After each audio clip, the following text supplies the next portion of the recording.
Vikramshila IAS coaching institute 14 बीघा ऋषिकेश।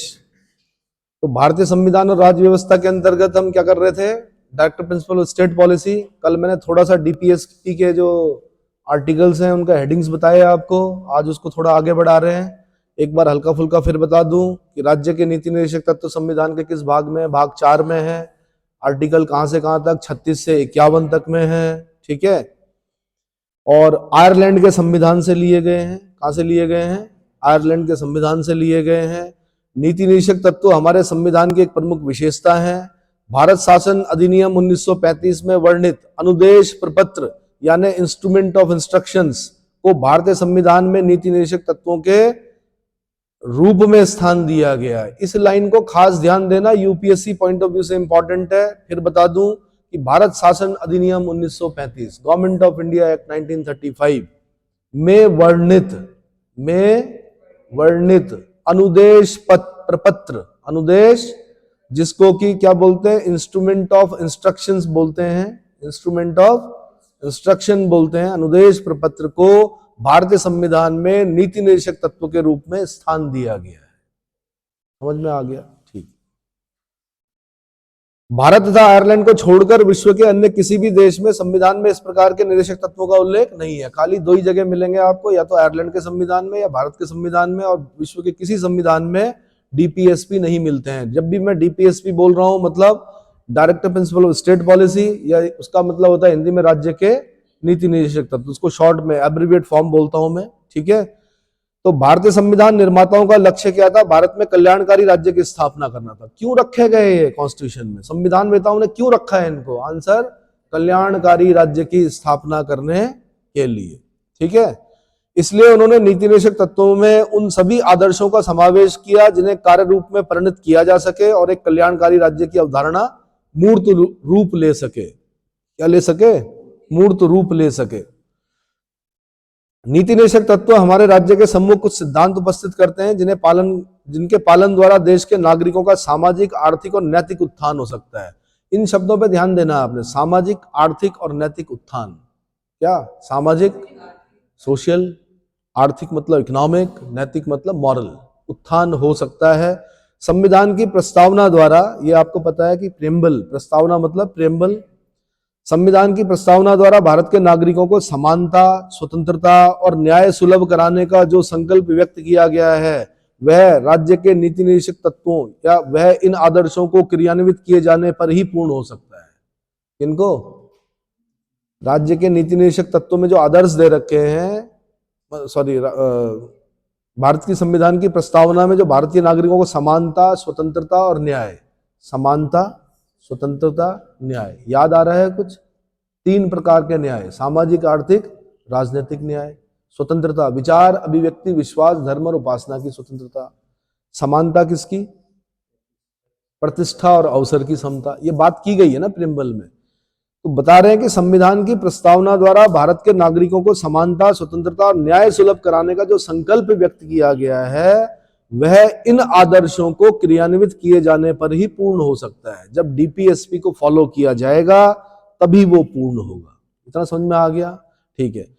अतः ये निर्देशक तत्व एक प्रकार से राज्य के नैतिकता के सूत्र हैं तथा देश में वास्तविक रूप से सामाजिक और आर्थिक प्रजातंत्र स्थापित करते हैं। यूपीएससी ने 2002 में क्वेश्चन पूछा कि राज्य के नीति निर्देशक तत्वों को संविधान में शामिल करने का मुख्य उद्देश्य क्या है। क्या पूछा, आईएएस के पेपर में 2002 में पूछा कि राज्य के नीति निर्देशक तत्वों को संविधान में शामिल करने का मुख्य उद्देश्य क्या है। तो आपने बोलना है कि सामाजिक और आर्थिक प्रजातंत्र की स्थापना करना।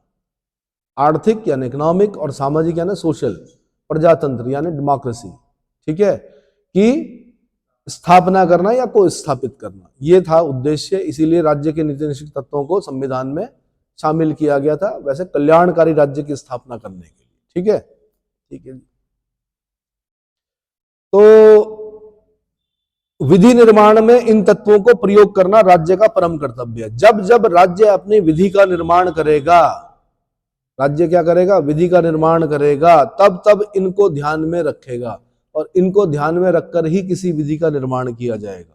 कल मैंने बता दिया था आपको कि जितनी भी योजनाएं हैं, जितने भी कानून हैं, वो कहीं ना कहीं आपके किसी ना किसी डीपीएसपी से क्या करते हैं, मैच करते हैं। मतलब आपको ये लगेगा कि हाँ ये डीपीएसपी में ऐसा लिखा हुआ, इसलिए राज्य द्वारा ये विधि का निर्माण किया गया, ये कानून का निर्माण किया गया, या ये योजना क्या की सरकार ने, समझ में आया, ये योजना लेके आई है सरकार। ठीक है, तो आर्टिकल 37 में कहा गया है कि भाग 4 में दिए गए उपबंधों को किसी भी न्यायालय द्वारा लागू यानी एनफोर्स नहीं कराया जा सकता। ये ध्यान देना, कहां पर लिखा हुआ कि डीपीएसपी को किसी भी न्यायालय में एनफोर्स नहीं कराया जा सकता, या किसी भी न्यायालय द्वारा लागू नहीं कराया जा सकता। आंसर आर्टिकल 37 में कह रखा। कहां पे कह रखा? आर्टिकल 37 में कह रखा। लेकिन फिर भी इसमें दिए गए तत्व देश के शासन में मूलभूत हैं। भले ही न्यायालय उसको क्या नहीं करा सकता, एनफोर्स नहीं करा सकता, लागू नहीं करा सकता, लेकिन फिर भी इसमें दिए गए तत्व देश के शासन में मूलभूत हैं और विधि के निर्माण में इन तत्वों का प्रयोग करना राज्य का कर्तव्य होगा। क्या होगा? राज्य का कर्तव्य होगा। विधि निर्माण में इन तत्वों का प्रयोग करना राज्य का कर्तव्य होगा। समझ में आया? ठीक। इस प्रकार नीति निर्देशक तत्वों के संबंध में 3 बातें इंपॉर्टेंट है। नंबर 1, इन तत्वों को न्यायालय द्वारा एनफोर्स नहीं कराया जा सकता, यानी लागू नहीं कराया जा सकता, यानी इन्हें कोई वैधानिक शक्ति प्राप्त नहीं है। किनको? डीपीएसपी को कोई भी वैधानिक शक्ति प्राप्त नहीं है, इनको न्यायालय द्वारा लागू नहीं कराया जा सकता। पहला पॉइंट ये हो गया। दूसरा पॉइंट, निदेशक तत्व, राज्य के नीति निर्देशक तत्व जो हैं वो देश के शासन में मूलभूत स्थान रखते हैं। क्या रखते हैं? देश के शासन में मूलभूत स्थान रखते हैं। और तीसरी बात, कानून बनाते समय, विधि का निर्माण करते समय या कानून बनाते समय इन तत्वों का प्रयोग करना राज्य का परम कर्तव्य होगा। क्या होगा? राज्य का परम कर्तव्य होगा। ध्यान थोड़ा भी इधर उधर गया, समझो पूरा चैप्टर हाथ से निकला। ठीक है, इसलिए ध्यान से सुनते रहिए। ध्यातव्य है कि संविधान निर्माण के समय नव स्वाधीन राष्ट्र के रूप में देश के आर्थिक और प्रशासनिक संसाधन अत्यंत सीमित थे और तत्काल राजनीतिक एकीकरण होने के कारण समस्त नीतिगत तत्वों के लिए समान नागरिक सहमति बनना संभव भी नहीं था। इसके साथ साथ देश में सांप्रदायिक सद्भाव भी तत्कालीन परिस्थितियों में बिगड़ा हुआ था, जिसके कारण वह सभी लक्ष्यों को तत्काल प्राप्त नहीं कर सकता था। इसी कारण नीति निर्देशक तत्वों को वाद योग्य एनफोर्सेबल नहीं बनाया गया, बल्कि उन्हें संविधान में एक मार्गदर्शक सिद्धांत डायरेक्टिव प्रिंसिपल के रूप में रखा गया तथा इसके क्रियान्वयन कब और कैसे किया जाएगा यह राज्य पर छोड़ दिया गया। जो मैंने बहुत तेजी से पढ़ा, इसका मतलब ये है कि भाई जब देश आजाद हुआ, क्या हमारे देश के पास आर्थिक और प्रशासनिक संसाधन थे? क्या नहीं थे? थे। गरीब देश था भाई, सुई से लेकर जहाज तक सब बाहर से आता था। क्या था? हमारे देश के पास आर्थिक और प्रशासनिक संसाधन अत्यंत सीमित थे। पहला पॉइंट ये ध्यान रखना है आपने। राजनीतिक एकीकरण होने के कारण समस्त नीतिगत तत्वों के लिए समान नागरिक सहमति बनाना भी संभव नहीं था। सबकी अपने अपनी विचारधाराएं थी। समान नागरिक सहमति मतलब सब मान जाएं कि हाँ जी हम सहमत हैं, ऐसा हो नहीं सकता था। अशिक्षा थी, शिक्षा जो थी बहुत ही कम थी, अशिक्षित लोग थे, कोई भी बरगला सकता था, है ना। तो एक समान नागरिक सहमति बनाना संभव भी नहीं था। सांप्रदायिक सद्भाव नहीं था उस समय। जब देश आजाद हुआ, गदर हुई थी भाई। क्या हुई थी? पिंजर देखना, कभी एक पिक्चर है पिंजर, उसको देखना, उसमें पता चलेगा आपको गदर। बूटा सिंह वाली गदर नहीं। कौन सी गदर? जो वास्तविकता दिखाती है कि हुआ क्या था, कितने लोग मरे थे, कितनी महिलाएं क्या हो गई थी, पाकिस्तान से भारत आते हुए गायब हो गई थी। यहाँ वाले वहां गायब हो गए थे, वहां वाले यहाँ गायब हो गए थे। कई साल बाद मिले, जब अटल बिहारी वाजपेयी जी ने बस सेवा शुरू कराई तब जाके मिले कई साल बाद। अच्छा, छोटे में हम ऐसे थे वैसे थे। समझ में आया? मतलब 2 भाई बहन जैसे बिछड़ गए, एक वहां पाकिस्तान में रह गया, एक यहाँ हो गया। बस सेवा जब हुई शुरू तब जाके पता चला कि ऐसा भी है। ठीक है, तो सांप्रदायिक सद्भाव भी क्या था? बिगड़ा हुआ था। तो क्या सभी लक्ष्यों को प्राप्त कर सकते थे? नहीं कर सकते थे। ये इसी कारण इसको वाद योग्य नहीं बनाया गया, एनफोर्सेबल नहीं बनाया गया। अगर ऐसा करते तो सब के सब कोर्ट में चले जाते, बोलते जी कराओ जी इनको, इसमें लिखा हुआ है ऐसा। इसलिए उस समय क्या किया गया, इसको वाद योग्य नहीं बनाया गया। नीति निर्देशक तत्वों को वाद योग्य एनफोर्सेबल नहीं बनाया गया, बल्कि उन्हें संविधान में कहा गया कि ये मार्गदर्शक सिद्धांत हैं मार्गदर्शक सिद्धांत का मतलब डायरेक्टिव प्रिंसिपल है, और जब राज्य नीति का जब विधि का निर्माण करेगा तब इनको ध्यान में रखकर अपनी विधि का निर्माण करेगा। और यह बोला गया कि इनका क्रियान्वयन कब और कैसे करना है, यह राज्य पर छोड़ दिया गया। इनका निर्माण इनका क्रियान्वयन कब और कैसे करना है, यह किस पर छोड़ दिया गया? राज्य पर छोड़ दिया गया। इसलिए इसके संबंध में केटी शाह ने कहा है, केटी शाह कौन थे, अभी बताऊंगा थोड़ी देर में कौन थे। केटी शाह ने कहा है, राज्य के नीति निर्देशक सिद्धांत एक ऐसा चेक है जो बैंक की सुविधा अनुसार अदा किया जाएगा। बैंक की, अब ये सेइंग्स आती हैं भाई, यह कथन किसका है कि डीपीएसपी एक ऐसा चेक है जो बैंक की सुविधा अनुसार अदा किया जाता है। केटी शाह वो व्यक्ति हैं जिन्होंने राजेंद्र प्रसाद के खिलाफ इलेक्शन लड़ा था। पहला जब पहला राष्ट्रपति का चुनाव हुआ था तो उसमें केटी शाह खड़े हुए थे। किसके विरुद्ध? अजात शत्रु राजेंद्र प्रसाद के विरुद्ध। केटी शाह हार गए थे, राजेंद्र प्रसाद जीत गए थे। तो पहले राष्ट्रपति कौन बने हमारे? राजेंद्र प्रसाद बने, राजेंद्र बाबू, है ना। जैसे जैसे राज्य के आर्थिक संसाधन बढ़ेंगे वह इनका क्रियान्वयन करेगा। अब यूपीएससी ने एक बार क्वेश्चन पूछा कि भाई डीपीएसपी को राज्य फॉलो करे तो उसके लिए क्या चाहिए, मतलब किस पर निर्भर होगा राज्य? आंसर अपने आर्थिक संसाधनों पर। अगर राज्य के पास आर्थिक संसाधन होंगे तो वो क्या करेगा? डीपीएसपी को फॉलो करके विधि का निर्माण करेगा। अगर नहीं होंगे तो नहीं कर पाएगा भाई, साफ और सीधी बात है ना भाई। बेरोजगारी भत्ता बेरोजगारों के लिए बोला गया है क्या? तो कायदे से क्या मिलना चाहिए? बेरोजगारी भत्ता मिलना चाहिए। और भाई अगर बेरोजगारी भत्ता बांटना शुरू कर दिया, माना बांटती है सरकार लेकिन लिमिटेड, क्या करती है? लिमिटेड बांटती है। अब माना किसी को 60 साल तक किसी के पास नौकरी नहीं है तो उसको बेरोजगारी भत्ता दिया जा सकता है। ऐसे तो पता नहीं कितने करोड़ों लोग हो जाएंगे इस देश में, और बेरोजगारी भत्ता बांटने लग गए तो आर्थिक रूप से तो देश क्या हो जाएगा? बिल्कुल कमजोर हो जाएगा। इसलिए बोला गया भाई अपनी दाल रोटी का क्या करो? व्यवस्था खुद करो। क्या करो? तो लेकिन कुछ बेरोजगारों को दिया जाता है, उसके लिए कुछ नॉर्म्स पूरे करने पड़ते हैं। एम्प्लॉयमेंट एक्सचेंज में आपको नाम होना चाहिए, तो एक पर्टिकुलर उम्र तक हो सकता है कि बेरोजगारी भत्ता क्या हो आपको मिले। लेकिन मैंने कहा यूरोप में अगर आप देखेंगे तो वहां पर बेरोजगारी भत्ता ही इतना होता है कि उन पैसों से वो लोग यहाँ इंडिया घूमने आते हैं 3-3 महीने के लिए घूमने आते हैं, अच्छे अच्छे होटलों में रहते हैं, खाते पीते हैं, अपना वापस चले जाते हैं। और आपका बेरोजगारी भत्ता कितना होता होगा? 1000 रुपये होता होगा मुश्किल से, है। आप नेपाल नहीं जा सकते, उसमें भूटान नहीं जा सकते, आप देहरादून चले जाओ, वही बड़ी बात है। समझ में आया? लेकिन धीरे धीरे आप देख रहे हैं कि आर्थिक संसाधन बढ़ रहे हैं तो सरकार दे रही है भाई, साइकिल भी दे रही है, आपको लैपटॉप भी क्या बोलते हैं, लैपटॉप नहीं, टैबलेट दे रही है पढ़ने के लिए। पढ़ो, सरकार कह रही पढ़ो भाई, टैबलेट ले लो। सरकार आपको पैसा भी दे रही है, 80,000 रुपए एमएससी करने का। कितना मिलता है? 80,000 रुपए देती है सरकार। हाँ जी, कौन सी स्कॉलरशिप? सी, बॉयज गर्ल्स हायर एजुकेशन के लिए देती है। आपको बोलती है वो जेआरएफ निकालिए, 40,000 रुपये महीना, 50,000 रुपये महीना देगी सरकार। आप पीएचडी तो कीजिए, दे रही है ना सरकार। पर हर किसी को थोड़े दे सकती है यार, आप पढ़ रहे हो इसलिए आपको देगी सरकार। कई लोग क्या करते हैं, पीएचडी करते हैं तो खर्चा कहाँ से आता है? सरकार से आता है। 40-50,000 रुपये मिलता है, आने जाने का भत्ता मिलता है, बहुत सारी फैसिलिटी मिलती है। आप क्या कीजिए, अनुसंधान मतलब शोध कीजिए आप, बाद में नाम के आगे डॉक्टर भी लगाएगी आपके, जब आपकी क्या हो जाएगी, सिनॉप्सिस वगैरह, पीएचडी वीएचडी कंप्लीट हो जाएगी। आर्टिकल 30, ये थोड़े कि बस बैठे हुए हैं, घर से आ रखे हैं वो, ऊपर से पिताजी ने वहां अदरक बेच के क्या कर रखा, पढ़ने के लिए भेज रखा, और आप बैठे हुए हैं और आप चाउमीन खा रहे हैं खाली, है ना। और आप बोल रहे हैं मैं बेरोजगार हूं, मुझे भत्ता दो। क्यों देगी भाई सरकार भत्ता? आपको पढ़ने के लिए भेजा गया है ना, पढ़ाई करो, भत्ता लो।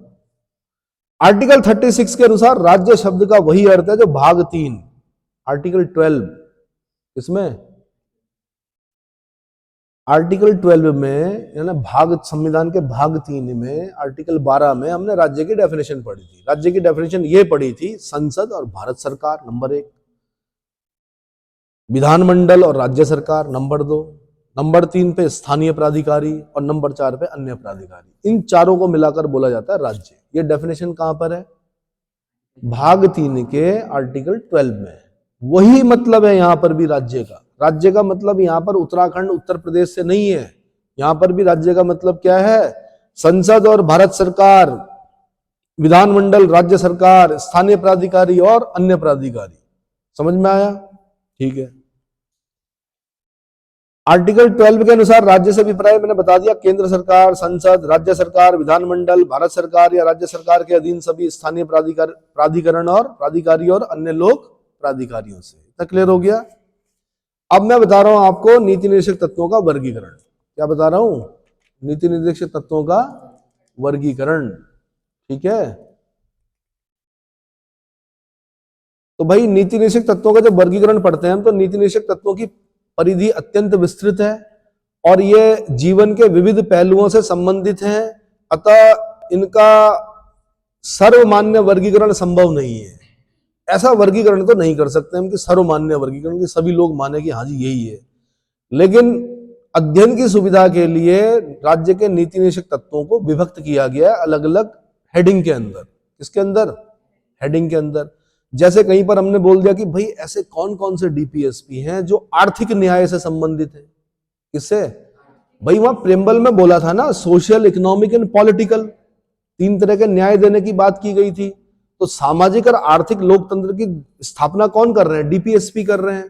तो अब आर्थिक वाले कौन से हैं? आर्थिक न्याय से संबंधित डीपीएसपी कौन से हैं? तो सबसे पहले तो आपने आर्टिकल ध्यान रखने हैं। क्या रखने हैं? आर्टिकल ध्यान रखने हैं। ठीक है, तो सबसे पहला आर्टिकल हो गया आपका, जैसे भारतीय संविधान के निर्माताओं का उद्देश्य भारत में एक लोक कल्याणकारी राज्य की स्थापना करना था और इस दृष्टि से अनुच्छेद 38 और 39 के तहत आर्थिक सुरक्षा और आर्थिक न्याय के संबंध में व्यवस्था की गई है। किसमें? आर्टिकल 38 और आर्टिकल 39 में। इतना समझ में आ गया? आर्टिकल 38 में क्या बोलते हैं कॉन्स्टिट्यूशन में? आर्टिकल 38 में लिखा हुआ है कि राज्य, आर्टिकल 38 ब्रैकेट में 1 यानी आर्टिकल 31 फर्स्ट के तहत राज्य को निर्देश दिया गया है कि वह लोक कल्याण की अभिवृद्धि करके ऐसी सामाजिक व्यवस्था की स्थापना करने का प्रयास करेगा जिनमें सामाजिक, आर्थिक और राजनीतिक न्याय प्रत्येक व्यक्ति के लिए सुनिश्चित हो सके। क्या हो सके? प्रत्येक व्यक्ति के लिए। हाँ, तो अगर बैरेक्ट में पढ़ेंगे आप, तब लिखा है आर्टिकल 38(1) में कि राज्य ऐसी सामाजिक व्यवस्था की जिसमें सामाजिक, आर्थिक, राजनीतिक न्याय राष्ट्रीय जीवन की सभी संस्थाओं को अनुप्राणित करे, भरसक प्रभावी रूप से स्थापना और संरक्षण करके लोक कल्याण की अभिवृद्धि का प्रयास करेगा। तो मैंने कहा क्योंकि बैरेक्ट की डेफिनेशन होती है टफ भाषा, आप क्या कीजिए आसान भाषा में पढ़िए। मैंने कहा आर्टिकल 38(1) क्या कहता है? राज्य को निर्देश देता है कि वह लोक कल्याण की अभिवृद्धि करके, किसकी?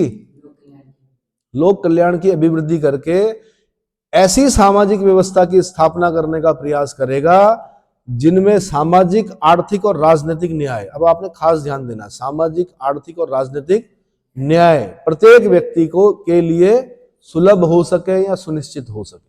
समझ में आ गया? ठीक।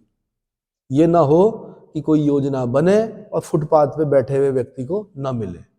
समझ में आया? उसके लिए फिर बाद में हम एक शब्द पढ़ते हैं, कौन सा? समावेशी विकास, कि नीचे स्तर से लेकर ऊपर तक के व्यक्ति को प्रत्येक लाभान्वित होना चाहिए किसी भी योजना से कोई व्यक्ति। ठीक है। आर्टिकल 38(2) राज्य निर्देश देता है निर्देश है कि राज्य विशेष रूप से आपसी असमानता को कम करने के लिए प्रयास करेगा। आपसी असमानता को कम करने का क्या करेगा? प्रयास करेगा। न केवल व्यक्तियों के बीच बल्कि विभिन्न क्षेत्रों में रहने वाले और विभिन्न व्यवसायों में संलग्न लोगों के समूह के बीच प्रतिष्ठा, सुविधाओं और अवसरों की असमानता समाप्त करने का प्रयास करेगा। क्या करेगा? असमानताओं को समाप्त करने का प्रयास करेगा।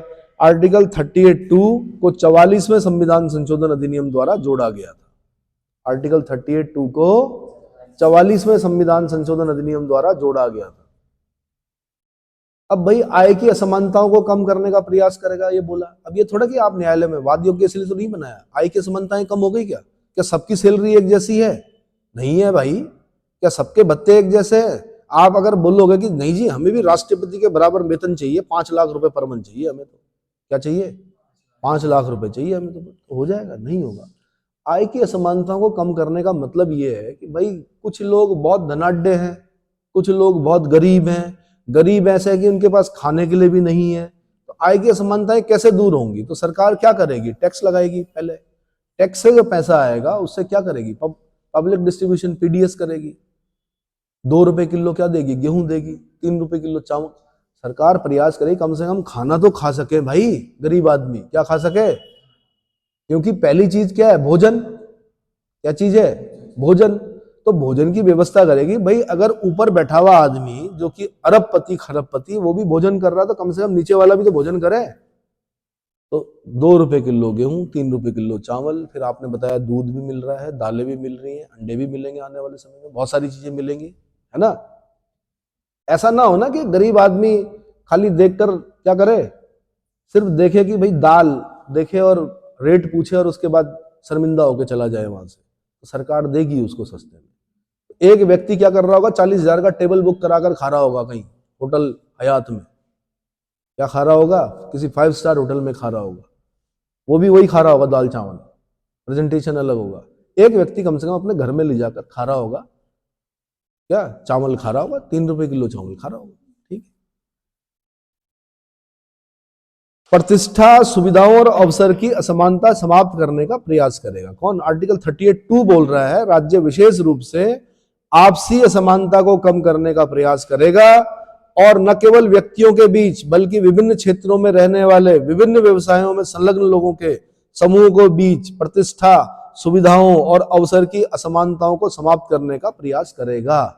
आर्टिकल 38(2) को 44वें संविधान संशोधन अधिनियम सन 1978 के द्वारा जोड़ा गया था। इतना क्लियर हो गया। आर्टिकल 39 क्या कहता है भाई? आर्टिकल 39 के तहत यह निर्देश दिया गया है, नंबर 1, देखो कितनी बड़ी बात कही गई है। राज्य प्रत्येक स्त्री और पुरुष को समान रूप से जीविका के साधन उपलब्ध कराने का प्रयास करेगा। क्या करेगा? समान रूप से जीविका के साधन उपलब्ध कराने का प्रयास करेगा। समझ में आया? और जब देखेगा राज्य कि सरकारी सेवाओं में, खासकर सरकारी सेवाओं में बालिकाओं का प्रतिनिधित्व कम है, तो फिर रिजर्वेशन है उसके पास, रिजर्वेशन देगा।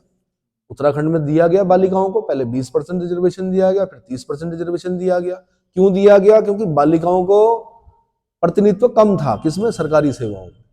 पहले अगर आज से 40 साल पहले आप देखेंगे तो अधिकतर जो सरकारी नौकरियों में थे वो पुरुष थे, महिलाएं थी नहीं, बहुत कम थी। आज आप देख रहे हैं धीरे धीरे धीरे धीरे करके, क्या देख रहे हैं आप?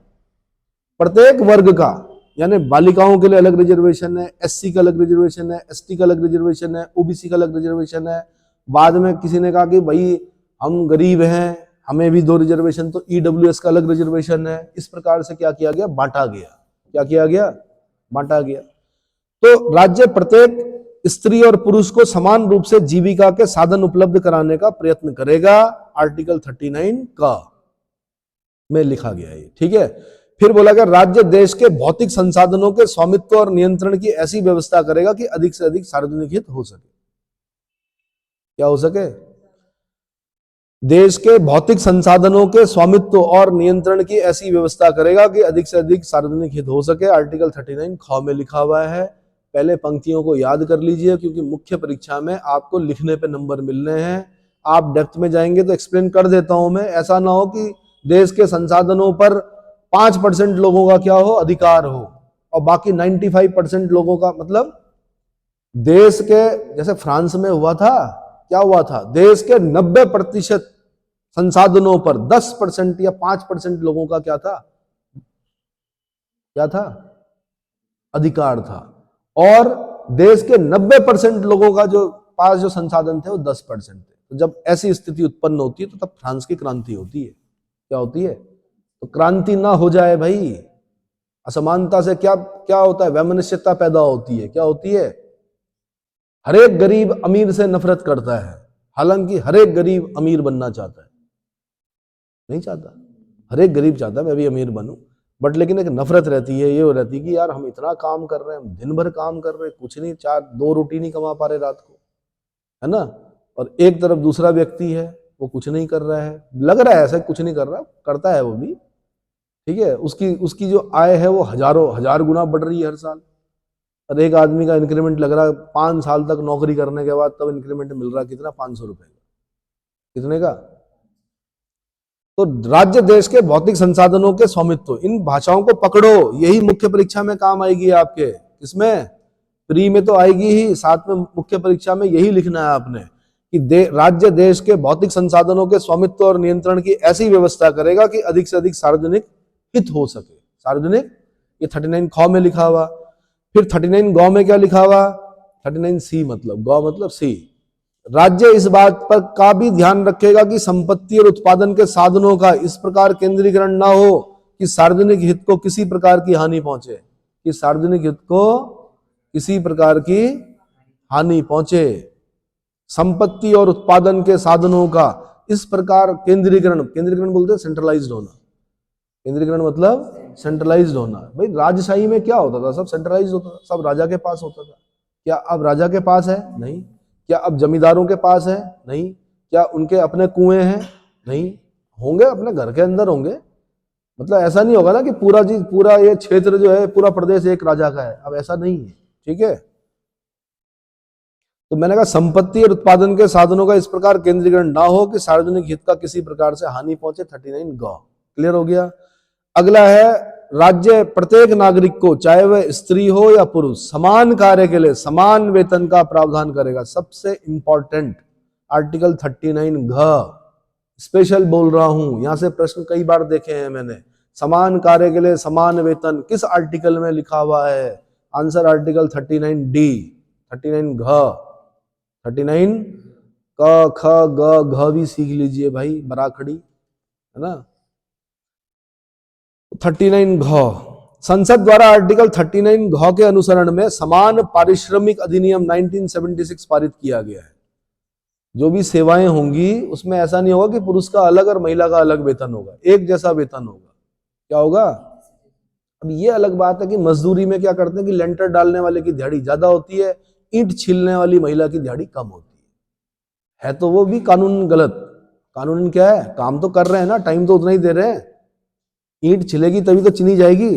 पुरानी ईंटों को छीलने का काम जिन्हें दिया था उन्हें कम पैसा दिया जाता है, लेंटर डालने वाले को ज्यादा दिया जाता है, मिस्त्री का ज्यादा होता है। मजदूर बोलेगा ज्यादा काम तो मैं कर रहा, ईंटें तो मैं ले जा रहा 4 मंजिल तक, ये तो खाली क्या कर रहा है, चिन रहा है। तो भाई चिन रहा है वो इसलिए उसकी दिहाड़ी ज्यादा है क्योंकि वो नाप जोक जानता है। पढ़ाई इसलिए इंपॉर्टेंट होती है। 300 रुपए का अंतर होता है मजदूर और मिस्त्री में, और कई गुने का अंतर होता है मिस्त्री और ठेकेदार में। इसमें क्योंकि ठेकेदार और क्या जानता है, मैनेजमेंट जानता है। क्या जानता है? मैनेजमेंट। ये उनकी डिग्रियां हैं, इनकी मैनेजमेंट ही तो हुआ। कहां से रेत मंगानी, कहां से ईंट मंगानी, कहां से ये मंगाना, कहां से सरिया मंगाना, कौन सरिया काटेगा, कौन क्या करेगा, ये मैनेजमेंट नहीं है। उस चीज का पैसा लेता है तो वो मिस्त्री से कई गुना ज्यादा कमाता है। ठीक है, तो पारिश्रमिक अधिनियम कब पारित हुआ था भाई? समान पारिश्रमिक अधिनियम 1976 में। किस आर्टिकल को फॉलो करता है? आर्टिकल 39 घ, 39 डी, याद रहेगा। हाँ। अब आर्टिकल 39 घ के बाद क्या आता है भाई? हाँ जी, ऐसा तो नहीं कि क ख ग घ के बाद आता ही ना हो आपको। हाँ जी, क्या बोल रहे हैं आप? अब देखो, कोई न बोल रहा, कोई ड बोल रहा, कोई ग बोल रहा है ना। तो 39, क्या ये आपको डमरू वाला ड दिख रहा है? हाँ, तो भाषा खतरे में है हमारे देश की। क्या है ये? क ख ग घ, बस। राज्य ऐसी व्यवस्था करेगा कि श्रमिक पुरुषों और स्त्रियों के स्वास्थ्य और शक्ति तथा बालकों की सुकुमार अवस्था का दुरुपयोग न हो तथा आयु व शक्ति के अनुकूल न हो, तथा आयु व शक्ति के अनुकूल ना हो। याद नहीं हो रहा है तो भाई 39 ई याद कर लेना, ABCDE। ठीक है, हाँ, पर याद कर लेना, 5वें नंबर पे आता है ये। आपको पता है कि राज्य ऐसी व्यवस्था करेगा कि श्रमिक पुरुषों और स्त्रियों के स्वास्थ्य और शक्ति तथा बालकों की सुकुमार अवस्था का दुरुपयोग ना हो भाई, और आर्थिक व्यवस्था के कारण कोई नागरिक ऐसे रोजगार में न जाए जो उसकी आयु व शक्ति के अनुकूल ना हो, है ना। बाल श्रम ना हो जाए कहीं, है ना। और labour law regulation and abolition act 1970, क्या उनका भी ध्यान रखा जाता है, लेबर के भी कानून होते हैं, ठीक है। अगला है 39 च, यानी ABCDEF। आर्टिकल 39F में क्या लिखा हुआ? राज्य द्वारा बच्चों को स्वास्थ्य रूप से विकास के लिए अवसर और सुविधाएं प्रदान की जाएंगी, उन्हें स्वतंत्रता और सम्मान की स्थिति प्राप्त होगी और बच्चों तथा युवकों के शोषण से, बच्चों तथा युवकों की शोषण से तथा भौतिक या नैतिक परित्याग से रक्षा की जाएगी। भौतिक या नैतिक परित्याग से रक्षा की जाएगी। भाई भाषा पर कमांड कर लो, फिर बोल रहा हूं, आप कितना समझे। मुख्य परीक्षा में उत्तर पुस्तिका आपकी परिचय, आपका परिचय क्या उत्तर पुस्तिका है, आपने क्या लिखा है वो इंपॉर्टेंट होता है, क्योंकि नंबर उसी में मिलते हैं। अगर समझ सकते हो, उसके भाव को समझ सकते हो तो बहुत अच्छी बात है, ठीक है। भौतिक या नैतिक परित्याग से रक्षा की जाएगी, आर्टिकल 39 च। आर्टिकल 39 च को भाई बाद में जोड़ा गया था, 42वें संविधान संशोधन अधिनियम 1976 के द्वारा जोड़ा गया था संविधान में। इसके द्वारा 42वें मिनी कॉन्स्टिट्यूशन जिसको बोलते हैं, लघु संविधान कहते हैं, उससे जोड़ा गया। बोला गया कि राज्य द्वारा बच्चों को स्वस्थ रूप से विकास के लिए अवसर और सुविधाएं प्रदान की जाएंगी, उन्हें स्वतंत्रता और सम्मान की स्थिति प्राप्त होगी और बच्चों तथा युवकों की शोषण से तथा भौतिक या नैतिक परित्याग से रक्षा की जाएगी। मैं बार बार इसलिए रिपीट कर रहा हूं ताकि आपके कानों तक वो पहुंचे और आप बार बार क्या करें, उसको पकड़ पाए, ठीक है।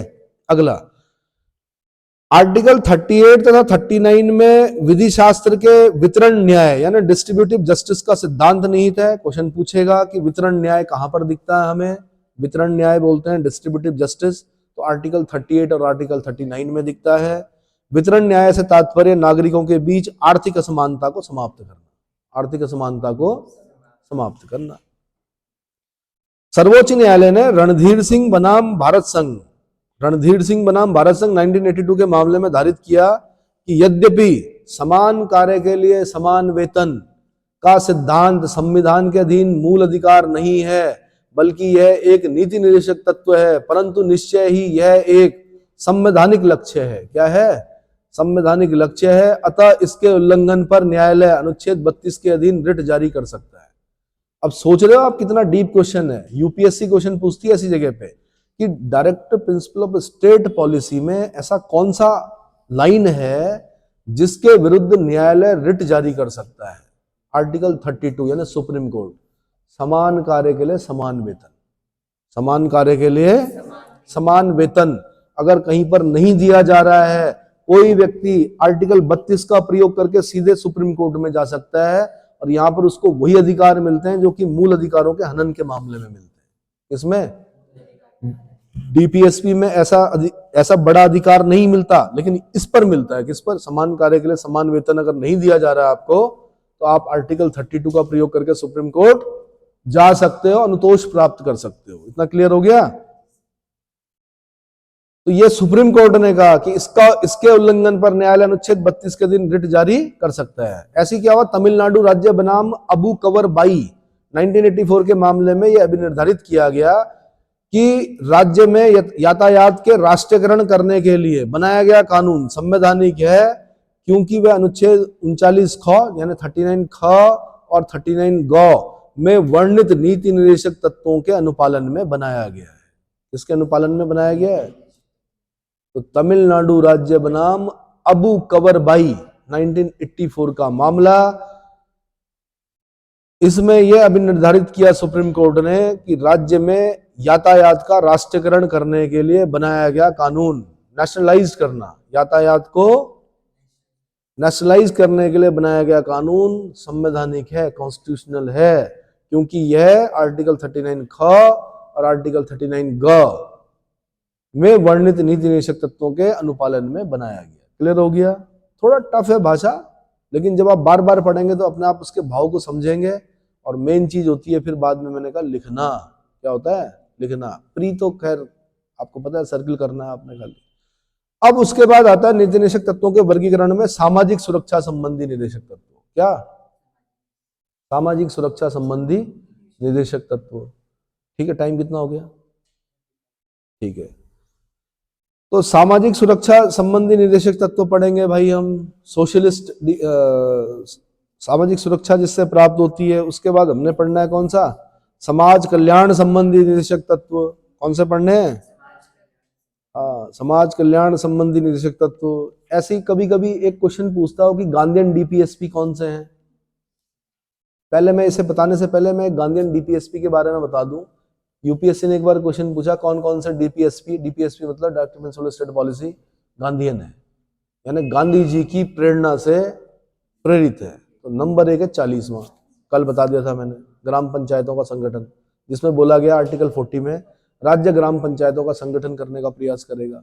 एक होता है आर्टिकल 43, जहां पर बोला गया कि टू प्रमोट कॉटेज इंडस्ट्री।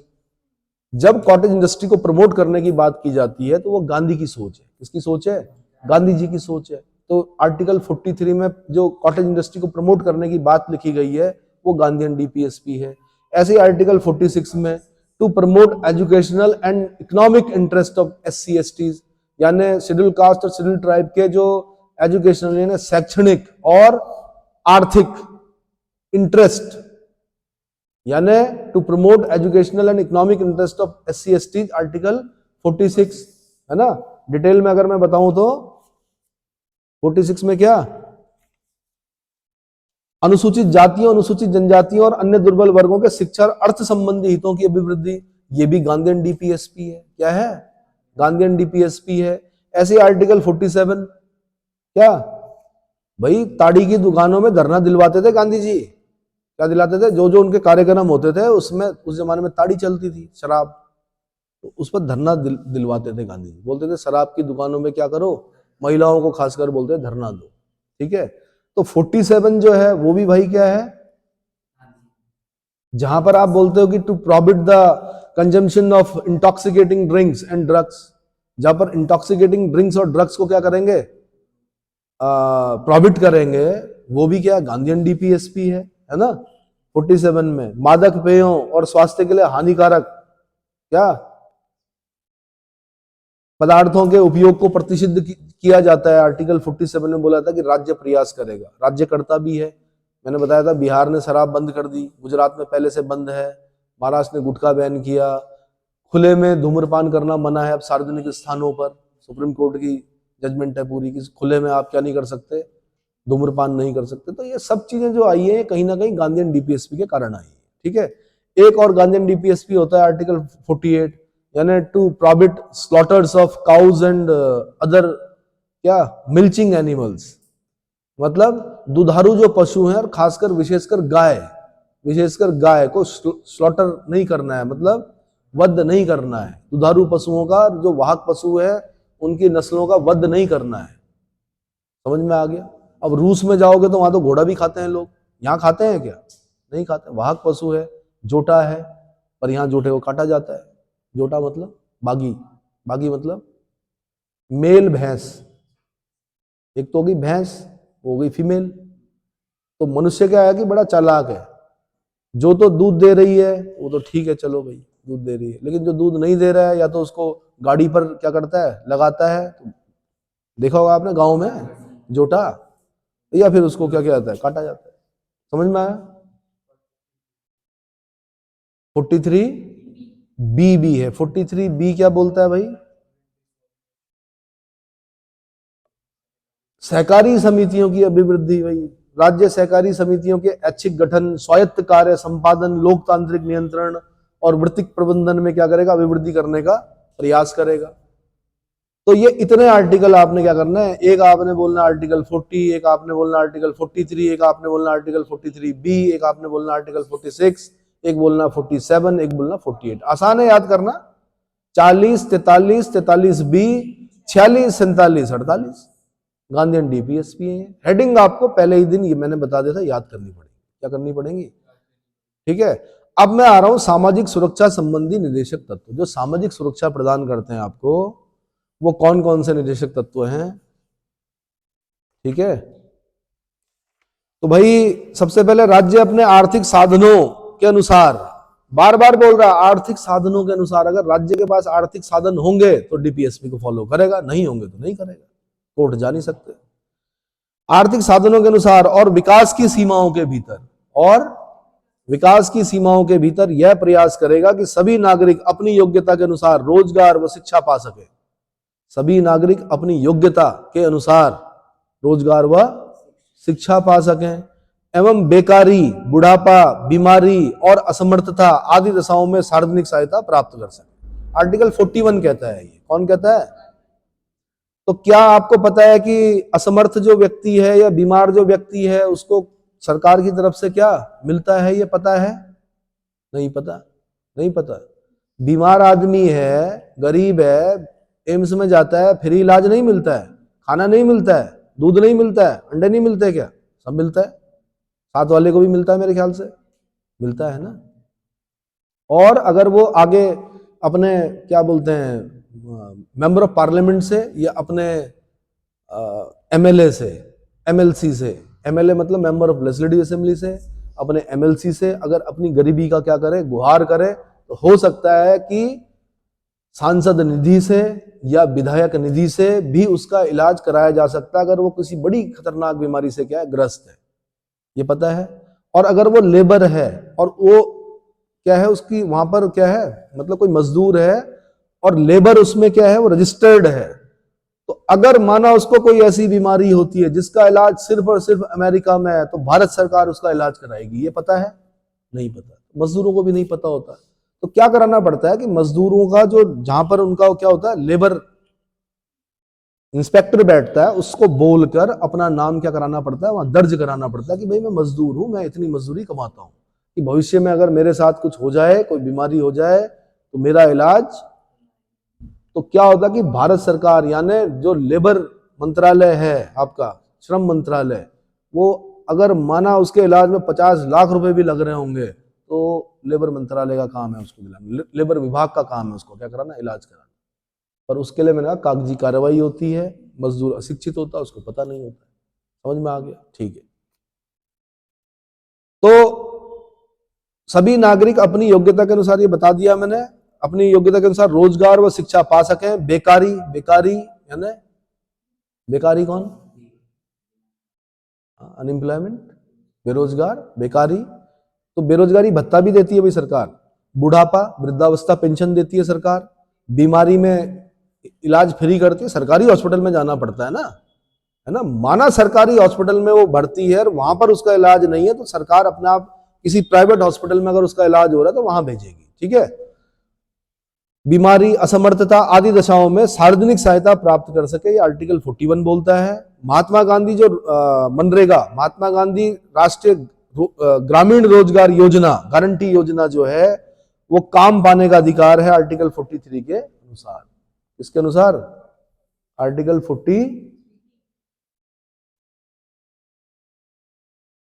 इसके अनुसार भाई 41 के अनुसार, सॉरी किसके अनुसार, 40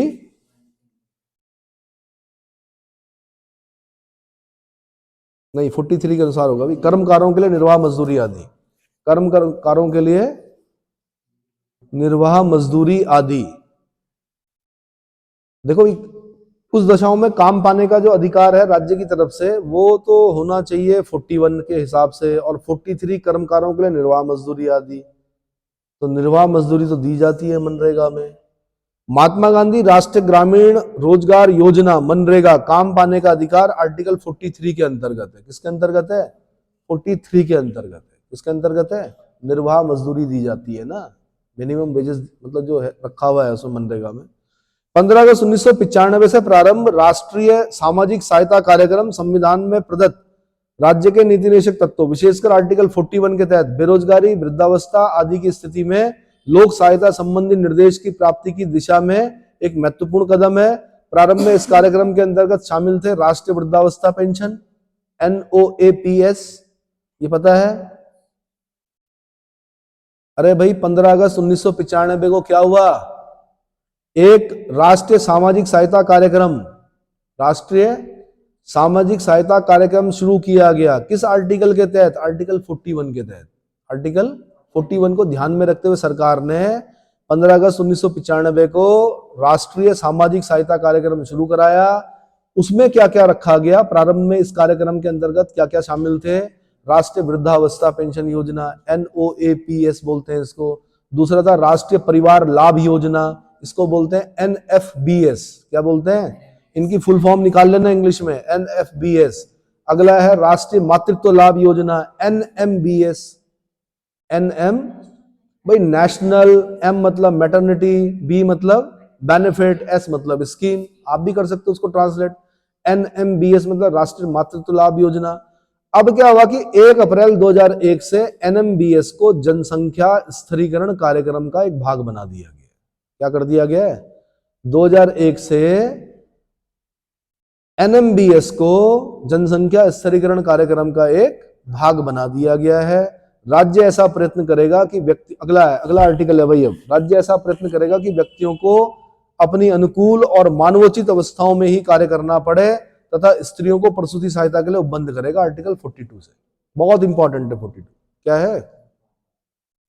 काम की न्याय संगत और मानवोचित दशाएं, काम की न्याय संगत और मानवोचित दशाओं की बात करता है आर्टिकल 42। स्त्रियों के लिए प्रसूति सहायता का उपबंध करता है आर्टिकल 42। समझ में आ रहा है क्या बोलना चाह रहा हूं मैं? ठीक है। राज्य इस बात का, अगला आर्टिकल है 43 भाई। अगला आर्टिकल कौन सा है? 43। किसमें? सामाजिक सुरक्षा वाले। आर्टिकल 43 कहता है राज्य इस बात का प्रयत्न करेगा कि कृषि और उद्योग में लगे हुए सभी मजदूरों को अपने जीवन निर्वाह के लिए यथोचित वेतन मिल सके। क्या मिल सके? यथोचित वेतन मिल सके, उनका जीवन स्तर ऊपर उठ सके, वे अवकाश के समय का उचित उपयोग कर सकें और उन्हें सामाजिक और सांस्कृतिक उन्नति का अवसर प्राप्त हो सके। ये सब बातें करता है कौन? DPSP आर्टिकल 43 में। ठीक है। राज्य का यह भी प्रयास होगा कि गांव में व्यक्तिगत अथवा सहकारी आधार पर कुटीर उद्योग को प्रोत्साहन दें। तो कुटीर उद्योग वाला जो गांधीयन DPSP भी है, साथ में सामाजिक सुरक्षा वाला भी DPSP। इतना क्लियर हो गया? ठीक है। अगला आर्टिकल 43 ही कहता है भाई, क्या कहता है कि राज्य उचित व्यवस्थापन और अन्य प्रकार से औद्योगिक संस्थानों के प्रबंध में कर्मचारियों को भागीदार बनाने के लिए कदम उठाएगा। क्या करेगा? कदम उठाएगा, यानी उद्योगों के प्रबंध में कर्मकारों का भाग लेना। आर्टिकल 43 क बोलता है। ये कौन बोलता है? आर्टिकल 43 क, यानी उद्योगों के प्रबंध में कर्मकारों का भाग लेना। समझ में आया? ठीक है। उसके बाद आता है कौन? अच्छा, 43 क जो है वो 42वें संविधान संशोधन द्वारा 1976 में जोड़ा गया, मिनी कॉन्स्टिट्यूशन। 43 क 42वें संविधान संशोधन अधिनियम 1976 द्वारा जोड़ा गया। आर्टिकल 43 ख, आर्टिकल 43 ख ये 97वें संविधान संशोधन अधिनियम सन 2011 द्वारा जोड़ा गया। क ख जहां पर भी दिख रहा मतलब समझ लो नए हैं। तो 43 ख जोड़ा गया 97 कॉन्स्टिट्यूशनल अमेंडमेंट एक्ट 2011 द्वारा जोड़ा गया। इसमें क्या कहा गया भाई? इसमें बोला गया राज्य सहकारी समितियों, राज्य सहकारी समितियों, कोऑपरेटिव सोसाइटीज, क्या करेगा? राज्य सहकारी समितियों, सहकारी समितियों के ऐच्छिक गठन, स्वायत्त कार्य संपादन, लोकतांत्रिक नियंत्रण और वृत्तिक प्रबंधन में अभिवृद्धि करने का प्रयास करेगा। भैया ये है नया। क्या है? नया। 2011 अभी बहुत पुरानी बात नहीं हुई है, 2024 चल रहा है ना? 24 ही चल रहा है। तो 2011 बहुत पुरानी बात नहीं है, इसलिए 97वां संविधान संशोधन अधिनियम आर्टिकल 43 ख राज्य सहकारी समिति, और 97वें संविधान संशोधन से शायद 2011 से आप पढ़ेंगे पार्ट 9B 243ZH से 243ZT तक। और ये है इंपॉर्टेंट। क्या है? इंपॉर्टेंट। जैसे आपने पंचायतों के सारे आर्टिकल याद करने हैं 243A से 243O तक। कहां तक? पंचायतों के सारे आर्टिकल की हेडिंग याद करनी है आपने, वहां से कहीं से भी क्वेश्चन पूछ सकता है। ठीक है। खाली मैंने इंपॉर्टेंट बता रखे आपको कि 243D, 243I, 243K बता रखा है, लेकिन पढ़ने सारे हैं, पेपर में आएंगे। ठीक है। ऐसे 243P से 243ZG तक के भी सारे आर्टिकल याद करने हैं। अगर आपने 243 से 243P तक याद कर लिए, सॉरी O तक, तो समझ लो P से ZG तक अपने आप याद हो जाएंगे। डिट्टो वैसे ही है। अंतर खाली इतना, वहां पंचायत है, यहाँ नीचे नगर पालिका है। 9 और 9A है ना, पार्ट 9 है, फिर पार्ट 9B। तो पार्ट 9B में क्या है, 243ZH से 243ZT, उसके भी सारे आर्टिकल आपने क्या करने, याद करने। तो वो क्यों किया, 9B क्यों जोड़ा, 9B इसकी वजह से जोड़ा, किसके, ये जो 43B पढ़ रहे हैं हम। तो राज्य सहकारी समितियों के ऐच्छिक गठन, स्वायत्त कार्य संपादन, लोकतांत्रिक नियंत्रण और वित्तीय प्रबंधन में वृद्धि करने का प्रयास करेगा, आर्टिकल 43 ख। ठीक है जी। उसके बाद है मूल संविधान में आर्टिकल 45 में कहा गया था कि राज्य 6 वर्ष की आयु पूरी करने वाले बालकों के लिए निःशुल्क और अनिवार्य शिक्षा प्रदान करने की व्यवस्था करेगा।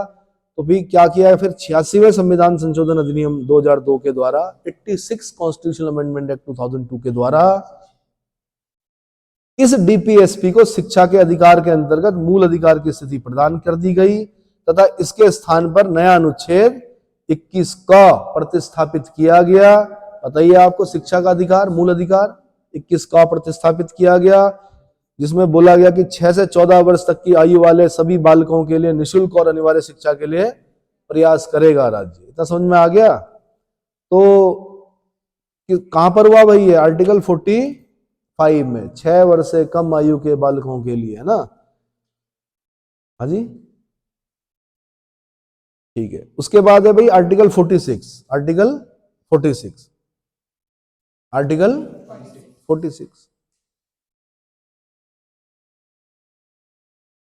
राज्य जनता के दुर्बल वर्गों, विशेषकर अनुसूचित जातियों, अनुसूचित जनजातियों के शिक्षा और अर्थ संबंधी हितों की विशेष सावधानी से उन्नति करेगा और सामाजिक अन्याय तथा सभी प्रकार के शोषण से उनकी रक्षा करेगा। आर्टिकल, ये गांधीयन डीपीएसपी भी है, गांधीयन डीपीएसपी भी है, ठीक है।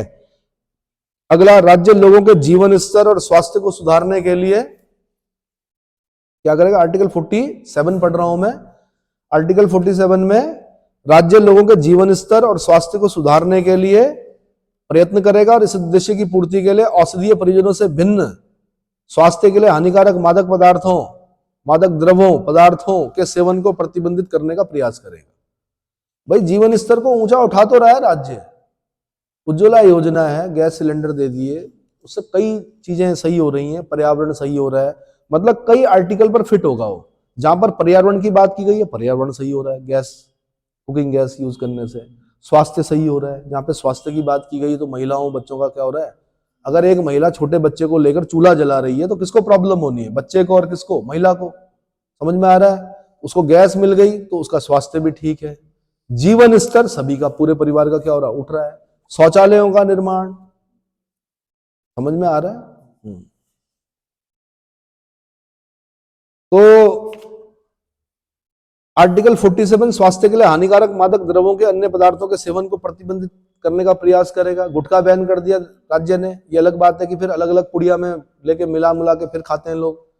लेकिन मैंने कहा शराब बैन की कई राज्यों ने, मादक पदार्थ, अफीम ऐसे नहीं मिलती है कि मार्केट में गए आप अफीम दे दो जी, नहीं मिलेगी।